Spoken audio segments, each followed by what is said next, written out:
নমস্কাৰ বন্ধুসকল, ছ'চিয়েল মিডিয়াৰ বাহিৰৰ বন্ধুবোৰে মোক সুধি থাকে মই কি চাকৰি কৰোঁ, মোৰ অফিচটো ক'ত। তেতিয়াহ'লে বলক আজি মোৰ অফিচটোলৈ আপোনালোকক লৈ যাম আৰু মই কি চাকৰি কৰোঁ আপোনালোকক জনাম। ভিডিঅ'টো শেষলৈকে চাব, স্কিপ নকৰিব। আপোনালোকে সুধি থাকে ন মোৰ অফিচটো ক'ত। এইটো মোৰ অফিচ। মোৰ অফিচত এই চিপছ পায়, আংকেল চিপছ, এই কুৰকুৰি পায়, মোৰ অফিচত এইবোৰ পায়। মোৰ অফিচত এই অসমৰ তামোল পায়। এইটো মোৰ অফিচ। আৰু মোৰ অফিচত মোৰ কোনো দৰমহা নাই, মোক কোনো দৰমহা নিদিয়ে, মই নিজেই উপাৰ্জন কৰি ল'ব লাগে। এটা ভাল লাগে অফিচত, দৰমহা কম যদিও নিজে উপাৰ্জন কৰিব লাগে, কিন্তু এটা ছেটিছফেকশ্যন আছে। আচলতে এইটো কোনো অফিচ নহয়, কোনো চাকৰিও নহয়। এইখন মোৰ সৰু পাণ দোকান, বহু বছৰ আগৰ দোকান, দেউতাই দিছিল। এইখন দোকানতে বহো মই। এইখন দোকানতে মোৰ শৈশৱ যৌৱন পাৰ হৈছে।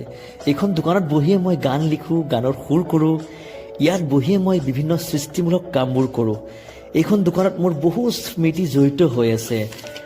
সেইকাৰণে কৈছোঁ এইটো মোৰ অফিচ, মোৰ চাকৰি। গতিকে কেনেকুৱা লাগিল জনাবচোন মোৰ অফিচটো, মোৰ চাকৰিটো। এই চাকৰিটো কিন্তু স্বাধীন দেই, ভাল লাগে মনত। কেতিয়াবা টকাৰ অভাৱ হয়, দৰমহা নাইতো। এই অফিচত তথাপিও ভাল লাগে, মনত এটা শান্তি।